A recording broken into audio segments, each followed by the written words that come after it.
আমাদের মধ্যে বায়াসনেস, দলীয় আনুগত্য, এটা দরকারের চাইতে একটু বেশি। এটা সব দলের ক্ষেত্রে প্রযোজ্য দেশে।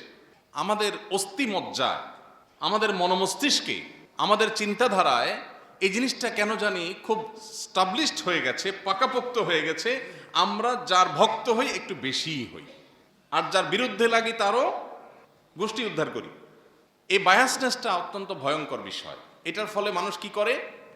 আল্লাহর ভয় ভুলে গিয়ে, আল্লাহর কাছে জবাবদিহিতার বোধ এটাকে ভুলে গিয়ে দলীয় আনুগত্যের প্রয়োজনে বা সেটার ভিত্তিতে দেখা যায় অনেক অনাচার, অনেক জুলুম, অনেক বিশৃঙ্খলার সাথে আমরা জড়িয়ে যাই।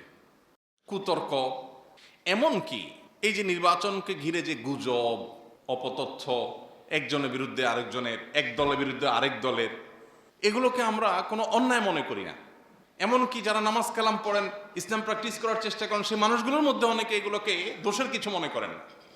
এই জন্য ভাই, আমার কোনো দলের প্রতি কোনো আনুগত্যের কারণে আমি যেন কোনো জুলুম, কোনো সহিংসতা, কোনো অন্যায়ের শামিল না হই। আমার দ্বারা যেন অন্তত সেটা না হয়, আমি যেই হই না কেন। কারণ জবাব আমারটা কিন্তু আমারই দিতে হবে, আমার দল দিবে না, নেতা সাবে দিবে না।